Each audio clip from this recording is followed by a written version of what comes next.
The next stroke I'm going to do is to do some stripping that goes from lateral to medial.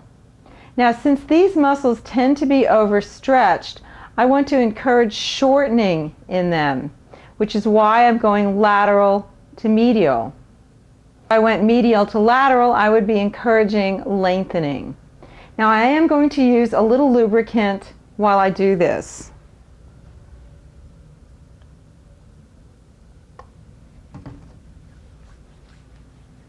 You don't need much because you want to maintain some friction.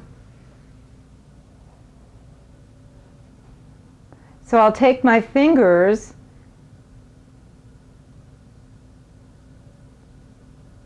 coming across lateral to medial, and I'm also going to include the rhomboids in this because they too tend to be overstretched and they need all the help they can get in a little shortening.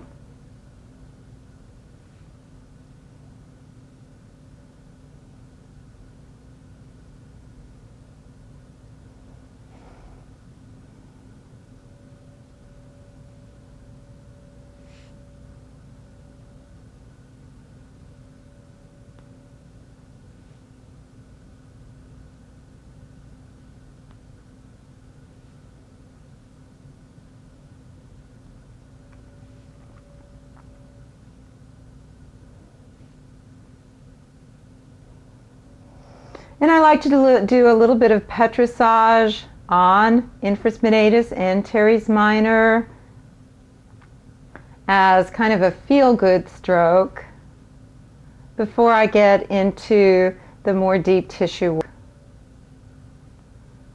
These muscles, especially infraspinatus, harbors a lot of trigger points.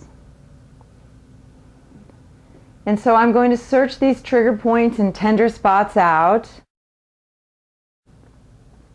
You can use a finger, a knuckle, or an elbow, or a tool, whatever works best for you.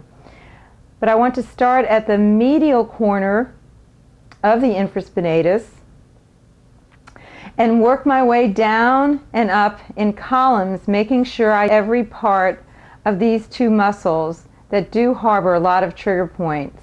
So I need to be very precise. I'll start here so I remembered where I started, and I'm just going to exert the amount of pressure that the muscle can take. And Terry's already agreed that she'll let me know when I hit a tender spot or a trigger point. That's tender right there, actually. Okay, so we're going to, once I hit a tender point, I'm going to use some active movement.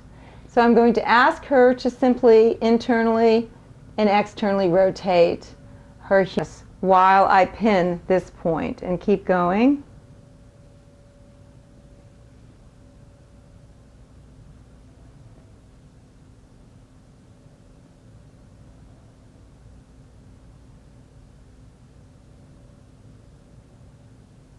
Okay, and relax. And I felt my finger swim down into the layers. How's that feeling, Terry? Much